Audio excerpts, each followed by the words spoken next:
Okay, welcome everybody. तो आज की इस वीडियो में ना एक क्वेश्चन हम करने वाले हैं। एक्चुअली ये लीड कोड का क्वेश्चन है और मैं आपको एक बात बता दूं, ये क्वेश्चन एक्चुअली डिमांडेड क्वेश्चन है। मुझे ये क्वेश्चन एक स्टूडेंट ने भेजा था और उसी के डिमांड पे मैं ये क्वेश्चन को एक्चुअली कर रहा हूँ। लेट्स सी। इस क्वेश्चन का स्टेटमेंट है ऐड टू नंबर। तो इस क्वेश्चन में हमें दो नंबर को ऐड करना है, बिल्कुल उस तरीके से जैसे हम आपको याद हो बचपन में किया करते थे। लेट्स से मैं आपको इससे एक बार करके बताता हूँ। जैसे कोई नंबर गिवन होता था 2 3 6 3 4 2, है ना। तो इसे ऐड करना होता था, तो 6 2 8 4 3 7 एंड 3 2 5, है ना। हम ऐसे किया करते थे। उसी तरीके से हमें इस नंबर को ऐड करना है, but the given condition is ये नंबर हमें लिंक लिस्ट में गिवन होगा। सी, तो यहाँ पे हमारे पास दो लिंक लिस्ट गिवन है। एक लिंक लिस्ट है 2 4 3 एंड दूसरा है 5 6 एंड 4, ठीक है। और इसको ऐड करना है, बट द कंडीशन इज कि आपको राइट साइड से नहीं लेफ्ट साइड से ऐड करना होगा, है ना। तो अब यहाँ पे देखिए 5 2 7, है ना। अब 6 4 10, 10 का 0 रिमाइंडर 1, सॉरी कैरी 1 हो गया। अब ये 4 3 7 और 1 8, और यही हमारा गिवन लिंक लिस्ट है 708 एंड 708। Getting my point. अब देखिए मैं इस क्वेश्चन को आपको एक बार ना बाकी के जो प्रॉब्लम स्टेटमेंट्स हैं उन्हें आपको एक बार एक्सप्लेन कर देता हूँ। तो यहाँ पे और दो प्रॉब्लम स्टेटमेंट गिवन है। तो लेट्स सी, मैं इस प्रॉब्लम स्टेटमेंट को just give me few second code में एक्सप्लेन कर देता हूँ, है ना। तो ये खुल के आ गया हमारा कोड। अब देखिए इसमें दो चीज़ें बहुत मैटर करती हैं। पहला L1 है और L2, और इन दोनों में नंबर ऑफ नोड्स, ठीक है। अब एग्जाम्पल 1 में नंबर ऑफ नोड 3 है, नंबर ऑफ नोड सेम है ना। तो और यहाँ पे भी सेम है, बट यहाँ पे सेम नहीं है। यहाँ पे नंबर ऑफ नोड है 7 और यहाँ नंबर ऑफ नोड है 4। Getting my point. अब देखिए, अब हमें चाहिए रिलेटेड आउटपुट। तो सबसे पहले मैं पहले वाले केस को तो मैंने बता ही दिया, दूसरे वाले केस को जल्दी से समझ लेते हैं। यहाँ पे सिर्फ एक ही गिवन नंबर ऑफ नोड है, दोनों ही में L1 और L2 दोनों ही केसेस में। अब इन्हें सम करना होगा, ये बन जाएगा 0, और यही हमारा रिलेटेड आउटपुट है। Getting my point. और तीसरे केस में देखिए हमारे पास 9 गिवन है, 9। तो कुछ हमारा स्टेटमेंट इस तरह से है 3 और 4 5 6 और 7 9 है ना। Getting my point. और दूसरे वाले में सिर्फ 4 है, 2 3 एंड अगेन 4, और ये कैसे पॉइंट कर रहा है नल को। फाइन। ये हमारे पास दो लिंक लिस्ट है L1 और L2। अब हमें इनका सम फाइंड करना है। फाइन। अब अगर हमें इनका सम फाइंड करना है तो आप कैसे निकालोगे। तो सबसे पहले तो आप देखोगे इनको सम करके 9 9 18 का 8। अब देखिए हमें मिला 18, लेकिन हमें लिखना है 8 और 1 को हमें भेजना है carry for the next iteration. अब देखिए 9 9 18 और 1 19, और 19 में हमें 9 लिखना है और इस 1 को भेजना है हमें एज अ कैरी, ठीक। 9 9 18 1 19 का 9 कैरी अगेन 1, 9 9 18 का 1 19 का 9 और कैरी 1 अगेन 9 और 1 10 का हमें 0 लिखना है और 1 को हमें नेक्स्ट आइट्रेशन के लिए भेजना है। और 9 1 10 का 0 कैरी 1, 9 1 10 का 0 10 का 0 कैरी 1, है ना। अब इस 1 को ऐसे ही हमें लिख देना, ठीक। अब ये देखिए यही हमारा रिलेटेड आउटपुट है क्या, यही हमारा रिलेटेड आउटपुट है। Getting my point. अब देखिए इस क्वेश्चन को हम एक्चुअली कर कैसे रहे होंगे। तो सबसे पहले तो आप ये देख लीजिए कि आप कैरी को लिखोगे, कैरी को अगले आइट्रेशन के लिए ऐड कैसे करोगे, उसके लिए कैरी आप निकालोगे कैसे, है ना। तो जैसे गिवन नंबर है हमारा 18 को हम डिवाइड कर दे 10 से, ये बन जाएगा 1.8, और इसका होल नंबर निकाले तो 1, और 1 ही हमने अगले आइट्रेशन के लिए भेजा था क्या, ऑब्वियसली, ठीक है। अब देखिए अब 18 के लिए देखा हमने, 19 के लिए देखें 19 डिवाइडेड बाई 10, ये अब हमें क्या दे देगा 1.9, और इस आइट्रेशन में भी हमें क्या मिल गया 1.9 का हम होल नंबर निकालेंगे तो हमें क्या मिल जाएगा 1। Getting my point. अब देखिए जैसे 10 है तो 10 डिवाइडेड बाई 10 करेंगे तो हमें क्या मिल जाएगा 1, है ना। और 1 हम किस अगले आइट्रेशन के लिए भेज रहे हैं। अब देखिए, अब ध्यान से सुनिए क्लास, अब ध्यान से सुनिए। ये तो बात हो गई कैरी की, लेकिन नए लिंक लिस्ट में हम वैल्यू कैसे इंसर्ट कराएंगे, वो वैल्यू हमें कैसे मिलेगी। तो वैल्यू के लिए जैसे 18 था, 18 mod 10 अगर हम करें तो हमें मिल जाएगा 8, और 8 हमें लिखना था। फाइन।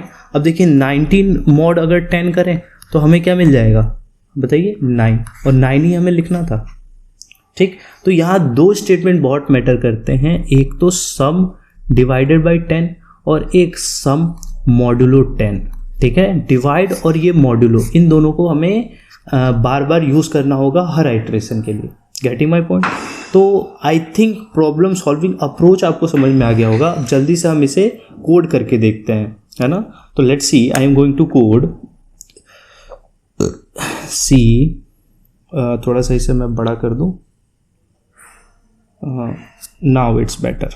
अब देखिए, तो सबसे पहले आपको क्या करना पड़ेगा कि ये तो जो दो गिवन लिंक लिस्ट है आपके पास L1 एंड L2, तो आपको एक L3 चाहिए होगा या फिर न्यू लिस्ट चाहिए होगा जिसमें आप इन सारी वैल्यूज़ को स्टोर करा रहे होगे, है ना।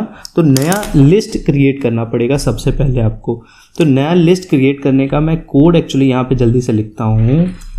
इसका नाम दे देता हूँ जैसे new list equal to new and again let's say list, और इसके अंदर इनिशियली मैं 0 पास कर रहा हूँ। ठीक है, क्योंकि नया लिस्ट क्रिएट करना, यहाँ कंस्ट्रक्टर कॉल होगा ही, तो मुझे 0 पुश कराना पड़ेगा। अब इस लिस्ट को मैं सेव कर लेता हूँ एक हेड के नाम से, और इसमें मैं लिस्ट पास कर देता हूँ। क्यों? क्योंकि मैं हर आइट्रेशन में न्यू लिस्ट को एक से आगे बढ़ा रहूँगा और मुझे हेड सेव चाहिए, इसलिए मैंने हेड नाम का एक पॉइंटर बना के इसे सेव कर लिया। Getting my point. अब देखिए, अब हमारा काम है कि हम दोनों L1 और L2 के लिए लास्ट तक आइट्रेट करें। तो L1 is not equal to null and L2 is not equal to null, तब तक हमें आइट्रेट करना पड़ेगा। Getting my point. और हमें हर बार एक मिनट, और हमें हर बार क्या करना पड़ेगा, L1 equal to new, sorry L1 of next and again L2 equal to L2 of next. हमें ये चीज़ करनी पड़ेगी। Getting my point. अब देखिए, हमें हर बार L1 और L2 को एक से आगे शिफ्ट कराना होगा, और हमारा और क्या काम होगा, कैरी फाइंड करना और सम फाइंड करना। तो सम फाइंड करने के लिए सबसे पहले मैं लिखता हूँ सम नाम का एक वेरिएबल क्रिएट करता हूँ, और इसमें मैं L1 की वैल्यू प्लस L2 की वैल्यू को स्टोर करा लूँगा, है ना। और मुझे इसमें कैरी ऐड करना होगा हर बार। आप याद करो कि दो नंबर को सम करेंगे और जो बगल वाला कैरी बचा हुआ होगा उस कैरी को भी ऐड करना पड़ेगा, लेकिन अभी से कैरी पता नहीं है, तो एक कैरी बना लेते हैं। Let's say carry is equal to 0। Fine. और कैरी को हर बार हम ऐड करा रहे होंगे। Getting my point. अब देखिए, अब हमारा नेक्स्ट काम ये है कि कैरी फाइंड करना, है ना। तो कैरी फाइंड करने के लिए मैंने आपको बताया था कि आपको लिखना पड़ेगा sum equal to sum divided by 10। Divide करने से हमें कैरी मिल जाएगा हर बार। Getting my point. हमें जब भी हम डिवाइड करेंगे हमें नया सम मिल रहा होगा। अब देखिए, अब हमारा तीसरा काम है कि नया लिस्ट गिवन लिंक लिस्ट जो है न्यू लिस्ट नाम का, इसका अनदर नोड क्रिएट करें। तो नोड हम कैसे क्रिएट करते हैं पहले ये देखते हैं। तो उसके लिए मैंने लिखा न्यू लिस्ट ऑफ नेक्स्ट में नया नोड क्रिएट कर दो, न्यू एंड अगेन लिस्ट, और इसमें पास कर दो सम मॉडुलो 10। अब ये मॉडुलो 10 करने से क्या होगा, मैंने अभी आपको एक्चुअली एक्सप्लेनेशन में बताया था कि जैसे हमें वैल्यू मिली हमें 18 मल्टीप्लाई करने पे, ऐड करने पे। अब 18 मॉड हम 10 करेंगे तो हमें क्या मिल जाएगा 8, और 8 को ही हमें नए लिस्ट में इंसर्ट कराना होता है। तो इसलिए हमने कर दिया सम मॉडुलो 10। Getting my point. और हर आइट्रेशन के बाद मुझे अपने न्यू लिस्ट को भी एक नोड से आगे जंप कराना पड़ेगा क्या, तो न्यू लिस्ट ऑफ नेक्स्ट, हमें हर बार ये चीज़ करनी पड़ेगी। Getting my point. अब देखिए, तो इस ओवरऑल कोड के थ्रू हमने एक नया लिस्ट क्रिएट किया, है ना, नया लिस्ट क्रिएट किया और हम उस नए लिस्ट में हर बार अपनी वैल्यू को इंसर्ट करा रहे हैं। तो क्या ये कोड प्रॉपर है, लेकिन अभी इसमें मैंने उस स्पेशल केस को हैंडल नहीं किया जब L1 और L2 में नंबर ऑफ नोड इक्वल ना हो। ठीक है, तो मैं इसे रन करके देखता हूँ, मे बी मेरा पहला और दूसरा सैम्पल इनपुट रन हो जाना चाहिए। ठीक है, let's see, I am going to run this code, see what happened. There was an compile time error in line number 31 see. हाँ ओके 31 में एरर है बिकॉज इस फंक्शन का रिटर्न टाइप है और मैंने रिटर्न टाइप दिया नहीं और मुझे रिटर्न क्या कराना था, अपना हेड ऑफ नेक्स्ट। अब देखिए हेड ऑफ नेक्स्ट क्यों मैं रिटर्न करा रहा हूँ, मैं आपको अभी थोड़ी देर से बताता हूँ जब मैं इस कोड को ट्राई रन करूँगा। See I am going to run this code, I am going to run this code. हाँ, अब ये आया हमारे पास output, let's say output is 0 1 and 0 why just give me a few seconds, I'm going to add sum equal to sum divided by 10। ठीक है, oh because carry equal to sum divided by 10। okay, see I'm going to run this code again। अब देखिए मेरा पहला है ना, पहले के लिए मेरे पास सही आउटपुट आ गया और दूसरे के लिए भी मेरे पास सही आउटपुट आ गया, बट थर्ड केस मेरा रन नहीं हुआ क्योंकि इसमें थर्ड केस में नंबर ऑफ नोड सेम नहीं है L1 और L2 के लिए, है ना। तो हमारे पास क्या सॉल्यूशन है क्लास, अब देखिए, तो अब मुझे उस स्पेशल केस को हैंडल करना पड़ेगा। तो उसको करने के लिए मैं इस लूप को दोबारा चलाता हूँ, just give me a few second. Ram रुक जाओ। सी, मैं इस लूप को दोबारा चलाता हूँ L1 के लिए एक बार L1 के लिए, है ना, कि L1 लास्ट तक पहुँच रहा है कि नहीं, अपने पूरा इटरेशन के दौरान लास्ट तक पहुँच रहा है कि नहीं। तो L1 is not equal to null. अब मुझे L2 को ऐड कराने की ज़रूरत नहीं है, let's see, and I to remove this. हो गया। अब देखिए यही काम मुझे एक बार L2 के लिए भी करना पड़ेगा। क्या L2 के लिए भी करना पड़ेगा? See L2 is not equal to null and again L2 of value को ऐड करो and here L2 equal to L2 of next.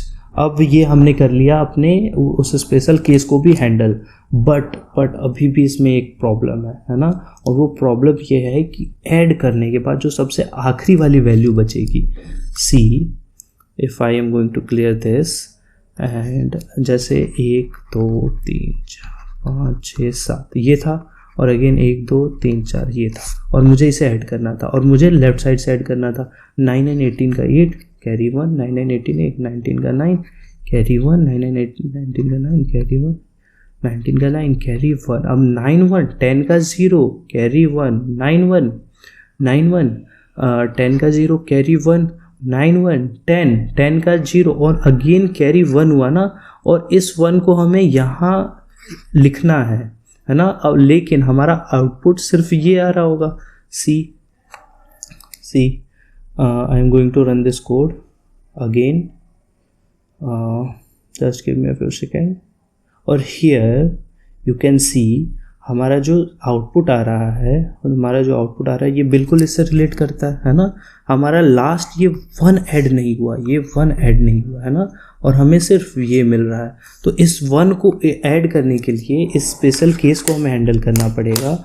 वो हम कैसे करेंगे, वो हम चेक करेंगे कि कोई कैरी बचा है कि नहीं, है ना। तो वो कैसे चेक करेंगे, हम लगाएंगे इफ़ कैरी, है ना। अगर ये कैरी है तो न्यू लिस्ट के नेक्स्ट में एक न्यू और again just give me a few second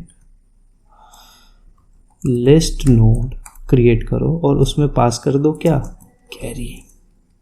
ठीक है, अब ये बताइए किसी को ये इसमें डाउट है क्या कि इफ़ कैरी ये समझ पा रहा है कि नहीं। तो अब एक्चुअली यहाँ जो कंडीशन मैंने लिखा है इफ़